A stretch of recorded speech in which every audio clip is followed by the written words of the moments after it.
Reputation can be fiercely defended as freedom, especially in high-stakes political conflicts. Detained leader of the proscribed indigenous people of Biafra, IPOB, Nnamdi Kanu, has filed a 20 billion naira defamation lawsuit against the spokesperson of the Nigerian police, Muyiwa Adejobi. The police spokesperson had, in a statement, referred to IPOB as a terrorist group, which, according to Kanu, portrayed him as a terrorist leader. Why the chuckle? But anyway, but really, I want to ask, what is giving the IPOB leader the courage to sue the Nigerian police spokesperson, Olumoyiwa Adejobi? I mean, how credible are the issues he's raising here? The last administration, went to court, and through the court, IPOB was declared as what? Was prescribed as a terrorist organization. And anybody that obnobs or parades himself, maybe as a member, leader, sponsor, or anything around IPOB and similar organizations, who are they?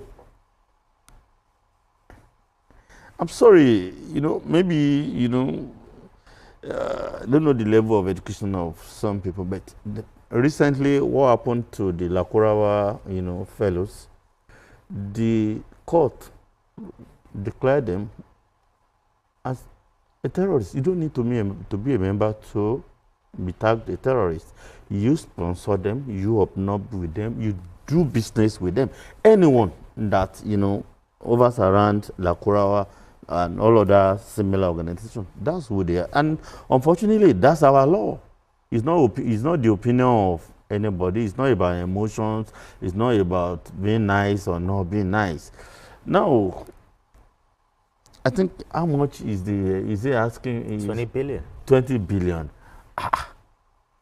That's outrageous. But according to the legal team of IPOB, they said they have a court order, a court order, a high court order, saying that prescription in 2017 is illegal, unconstitutional.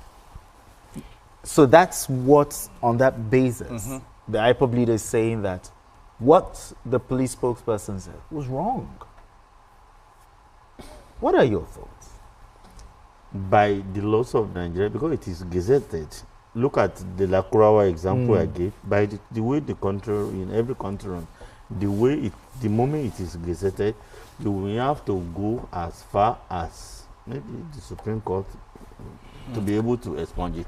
So the major question is this: looking at the allegations, leveled, against the police by the IPOB leader, I'll ask you: is IPOB? Don't forget that the man in question, is also a lawyer. I'll still come back to that. But the big question. I'm talking about the police. Yeah, exactly. Police spokesperson. The big question is IPOB a terrorist organization or not? Looking at the allegation. No, well, I want to take you from where Adekunle left. Now, in 2017, the federal government actually went to court, and that was where they got the order. And then it was the late Justice Kafarati that actually proscribed IPOB. Okay, and all his activities. Okay. And I think that was the premise that Nnamdi Kanu was kept in prison for a very long time, even though he even won some of the cases in 2018 and some other based on his fundamental human rights. But in 2023, a high court in Enugu, Justice Onovo. Is it state or federal? States. Hold on now, because when you say high courts, because they are of coordinate jurisdiction. Jurisdiction, okay. They are both of coordinating jurisdiction. So if you look at it, that particular Justice Onovo, actually said the IPOB was not a terrorist organization, that everybody has the right for self-determination.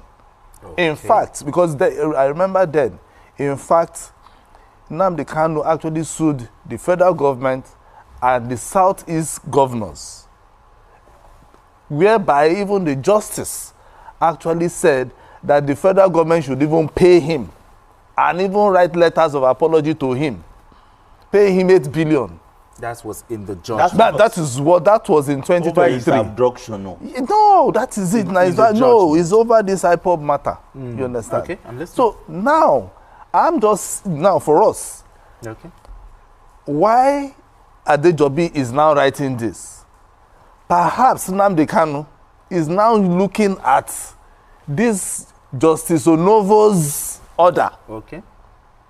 Okay, declaring that you shouldn't have even, declared, because he proscribed it.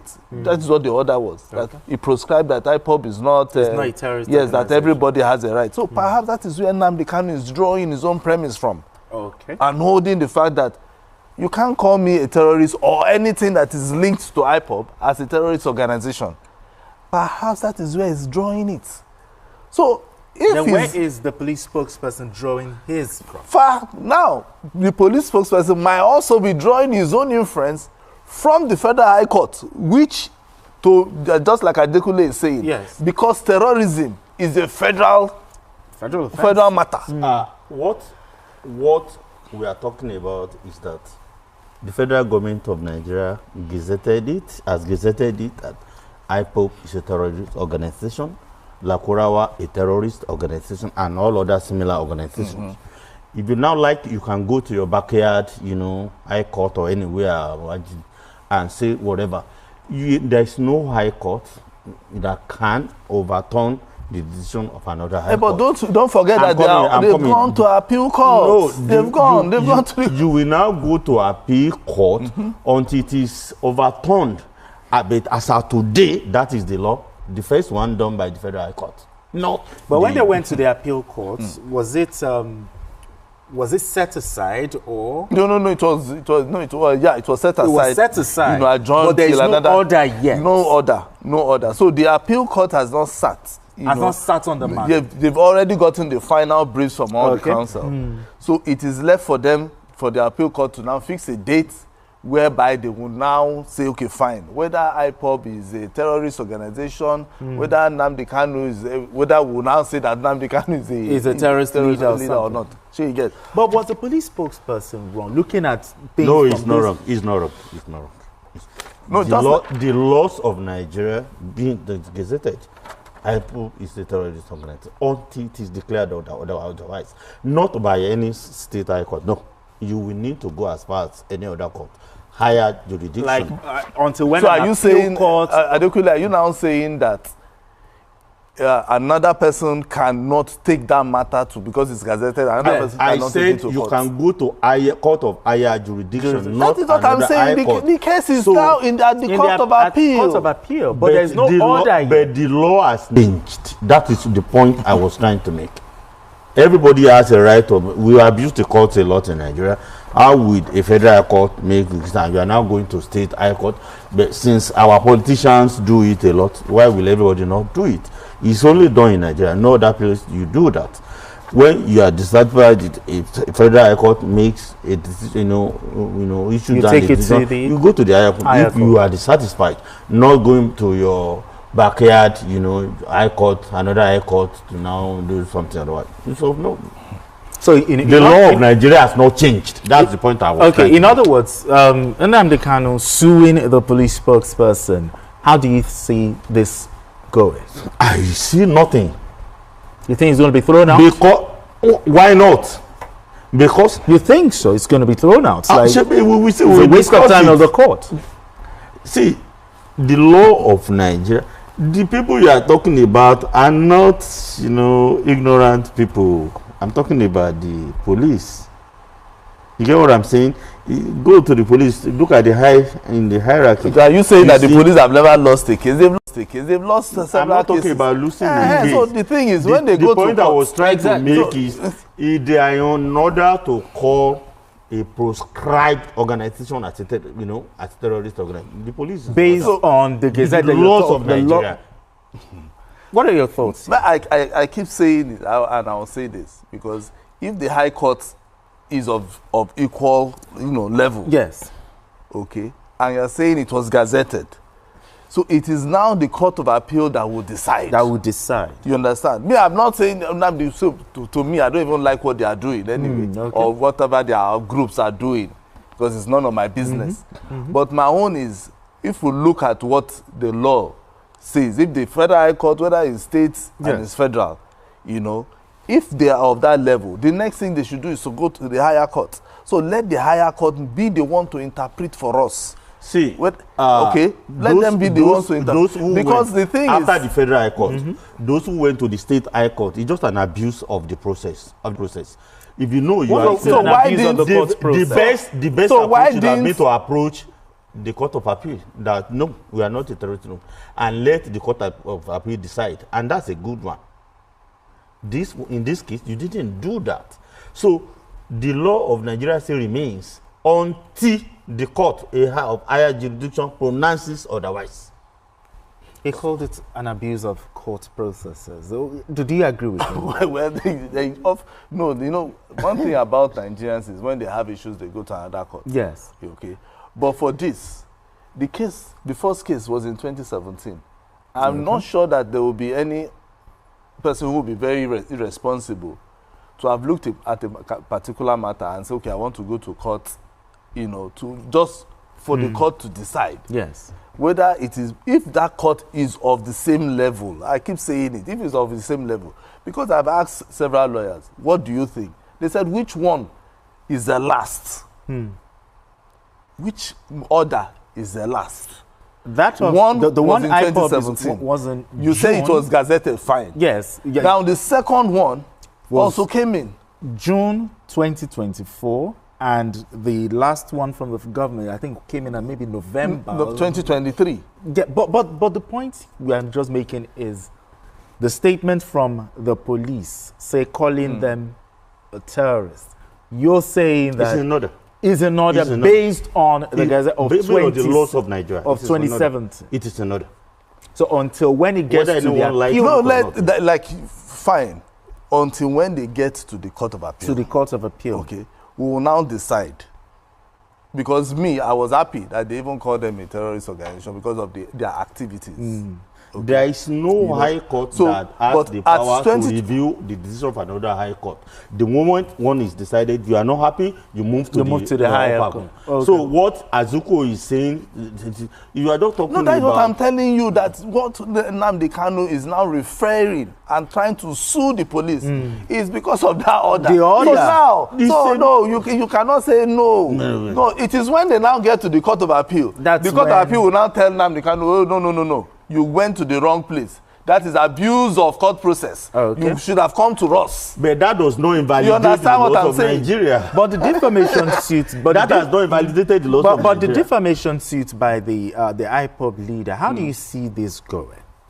The defamation? Yes. Against the police spokesperson. How do you see this going? No, I think the court... You think it's going to be thrown out? Or? No. It's something valid? There's something that needs to be... The Court of Appeal will now decide. Will decide whether truly they defamed him or not. But first, just like he said, they will ask, if we have looked at the books and then that group is a terrorist organization, what are you talking about? The defamation will be thrown out. Yes. Then you are a terrorist leader. That's all. Okay, I think we can let it rest, but let the conversation continue. Okay. All right, wonderful people. Welcome back to this wonderful channel where we'll bring you back-to-back updates and information as they hot. In case you have not joined our social media handle, what are you waiting for? Kindly go ahead and subscribe, like, comment, share, and also remember to on your notification button so that whenever our news drop, you will be the first. We'll collect them all right. Let's go down to the news proper as it is hot. I got to bring you the info one by one as it is hot. You don't share as it be. The men of the BLA soldiers don't report say no be small clash with the clash with the men of the NIG them boys. Of course, you know that some of these things you're not going to hear them on social media. Even some trusted platform of news where we say you trust. They know they carry them out because they don't want some people to hear waiting the exploits of the BLA them boys. But not only here, you go to hear on those kinds of things. Some people they even question say, say some things with the reports. But not only us, the waka kurukere, they enter inside the nook and crannies of the obodo. So they find out waiting they happen for the obodo there. The information we say draw from my table, we say the men of the NIG them boys don't enter inside the camp where the men of the BLA they do their training. Imagine when you carry yourself, go for people camp. You just imagine when you enter military barracks now, say you want to go do something. Where all the arms and ammunition there, where all the powers they reside, where all the brigada, the stronghold they, now there these people go enter. And the NIG them boys, how it happened, they no find them funny. They no find them funny at all. They no find them funny. The information will be said, they draw from my table, be say, They say those boys of the NIG them boys, they say they collect to, say they collect waiting no good. Even said they say some of them they cry their mama, their papa. The people where their own they pity me and some Igbo boys will be say they for the NIG them boys where they follow them, they perpetrate the thing for their own fatherland. I say no good. You gotta use wisdom self, they follow, they do the things where they do. Even though say soldier walk, you dey like zombie walk, where we say zombie no they go unless you tell them to go zombie. Zombie no go walk unless you tell them to walk zombie. Tell them to go front, ajo, ja, rajo. Tell them to go back, ajo, ja, rajo. Do and wink, zombie. Put and quench, zombie. Put and for revise, zombie. That's how it be for the person where they do soldier work, especially for this country where we say poor man no knowing right.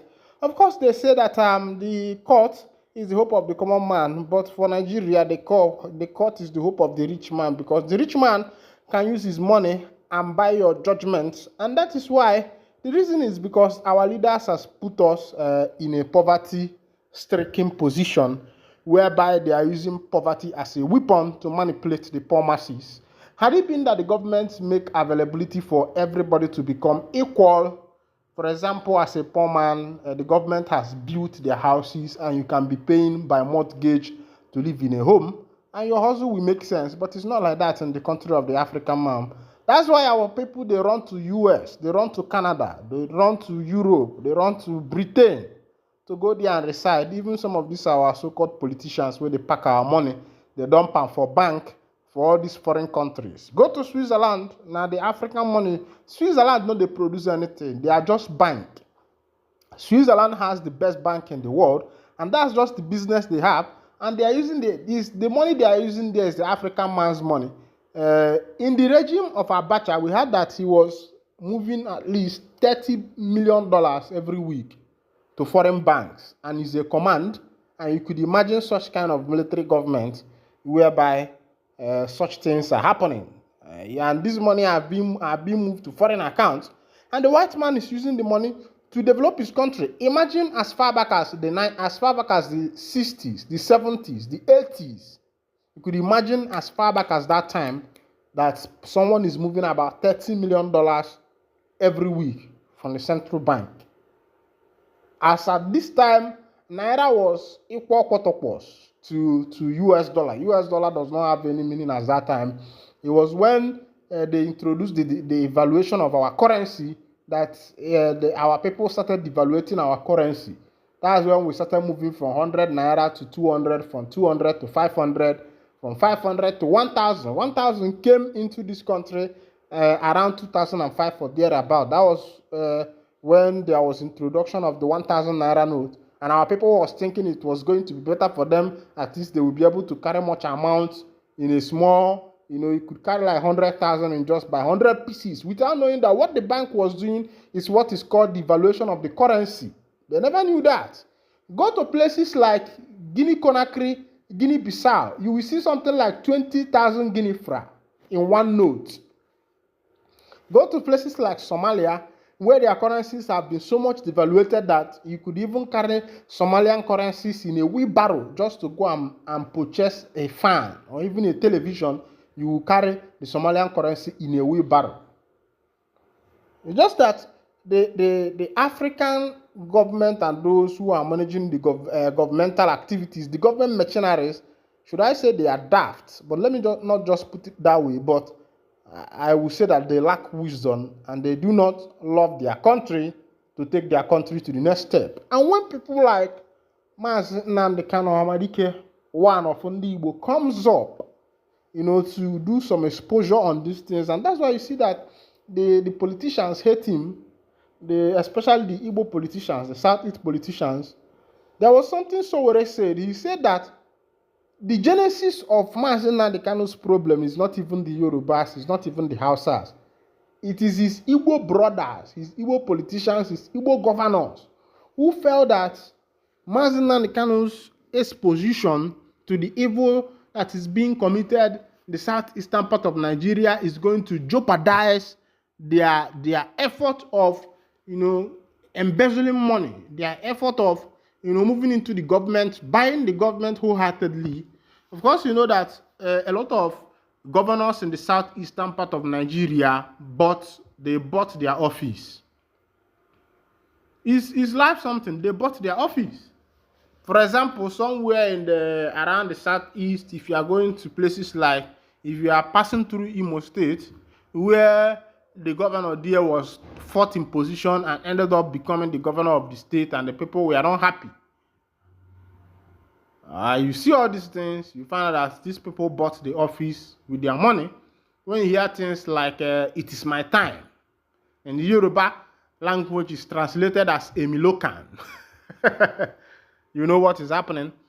As it be, I hear say na woto, na the men of the energy them boys they collect as they jump into the barracks of the BLA. Of course, you know that the BLA have established their barracks.